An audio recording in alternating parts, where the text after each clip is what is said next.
लगातार विदेशी मेहमानों का आने का सिलसिला लगातार जारी है और महात्मा गांधी जिन्होंने सत्य अहिंसा के द्वारा पूरी दुनिया को नई राह दिखाई, शांति के अधिष्ठाता और शांति के प्रणेता यहीं पर चिर निद्रा में लीन हैं। राजघाट भारत के हृदयों में राज करने वाले महात्मा गांधी का चिर विश्राम स्थल है और इस चिर विश्राम स्थल पर इस समय दुनिया के शक्तिशाली देशों के प्रमुख पहुंच रहे हैं श्रद्धा सुमन अर्पित करने के लिए भारत के राष्ट्रपिता महात्मा गांधी को। और प्रधानमंत्री नरेंद्र मोदी खादी के वस्त्र के द्वारा, जो कि गांधी का सर्वोप्रिय वस्त्र था, जो कि जिसने कि आज़ादी के आंदोलन में प्रमुख भूमिका निभाई, उन्हीं वस्त्रों के द्वारा प्रधानमंत्री नरेंद्र मोदी इस समय स्वागत कर रहे हैं विदेशी मेहमानों का। और साथ ही साथ गांधी जी के नीतियों के बारे में, गांधी जी के नैतिक नियमों के बारे में, गांधी जी के सामाजिक और राजनीतिक मानदंडों और सिद्धांतों को समझा रहे हैं हमारे विदेशी मेहमानों को। सत्य और अहिंसा का वह पाठ जिसने पूरी दुनिया के इतिहास और भूगोल पर विशिष्ट छाप छोड़ी, जिसने कई देशों के भूगोल को बदल दिया, जिसने कई महापुरुषों के अभ्युदय में महत्वपूर्ण भूमिका निभाई। और ये पूरा का पूरा राजघाट इस समय बेहद खूबसूरत तरीके से सजाया गया है और गांधी जी यहाँ पर,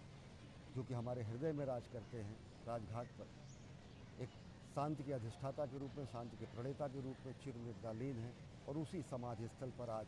दुनिया श्रद्धावनत होगी। G20 के राष्ट्राध्यक्ष, संस्था प्रमुख वहाँ पर श्रद्धा सुमन करने पहुँच रहे हैं महात्मा गांधी। ये निर्वात निष्कंप दीपशिखा में जिसकी मैं बात कर रहा हूँ, ये लौ है,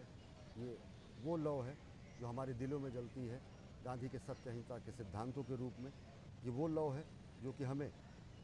सत्याग्रह सिखाती है, ये वो लौ है जो हमें सर्वोदय सिखाती है, ये वो लौ है जो कि समतामूलक समाज के लिए हमको प्रेरित करती है।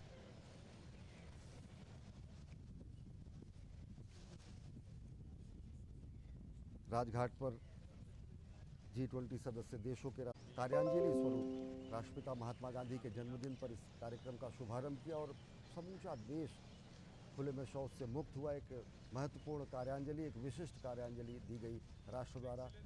राष्ट्रपिता महात्मा गांधी को।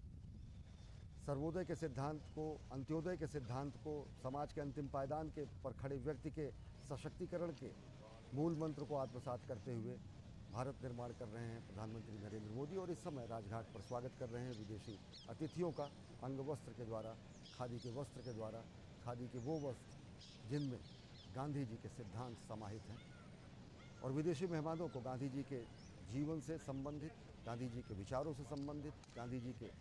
भारत भारतीयता के मूल्यों से संबंधित अनेक मानकों को, अनेक सिद्धांतों को प्रधानमंत्री नरेंद्र मोदी विदेशी मेहमानों को बता रहे हैं कि किस तरीके से न केवल गांधी जी ने भारत के आज़ादी के आंदोलन में, भारत के सामाजिक समरसता के निर्माण में ही नहीं, बल्कि पूरी दुनिया के विशिष्ट रूप में पूरी दुनिया के लिए सत्य अहिंसा का मार्ग अनुसरण करते हुए एक शांतिपूर्ण सहअस्तित्व वाले विश्व की निर्माण की कामना की। भारत की विदेश नीति में, भारत की अर्थनीति में, भारत की समाजशास्त्र में गांधी जी का जो स्वरूप दिखता है वो सर्वोदय के रूप में दिखता है, वो सत्य अहिंसा के अनुनायक के रूप में दिखता है, सत्य अहिंसा के पुजारी के रूप में दिखता है और भारत भारतीयता के उस स्वरूप के रूप में दिखता है जो सनातन संस्कृति के मूल्यों को अपने में समाहित किए हुए पूरी दुनिया को बताता है कि किस तरीके से भारत भारतीयता विश्व बंधुत्व की बात करती है, वसुधैव कुटुंबकम की बात करती है, विश्व कल्याण की बात करती है, शांतिपूर्ण सहअस्तित्व की बात करती है और दुनिया के कल्याण की कामना करने वाला अकेला भारतवर्ष है। और उसी भारत के अमृत काल में आयोजित किए गए G20 के शिखर सम्मेलन में आज पहुंचे हुए राष्ट्राध्यक्ष और संस्था प्रमुख महात्मा गांधी को श्रद्धा सुमन अर्पित करने के लिए पहुंचे हैं राजघाट। लगातार विदेशी मेहमानों के आने का सिलसिला जारी और राजघाट पर पहुंच रहे हमारे विदेशी मेहमान। अतिथि देवो भव हमारी परंपरा, और उसी परंपरा को आगे बढ़ा रहे हैं प्रधानमंत्री नरेंद्र मोदी। गांधी जी के विचारों को आत्मसात करके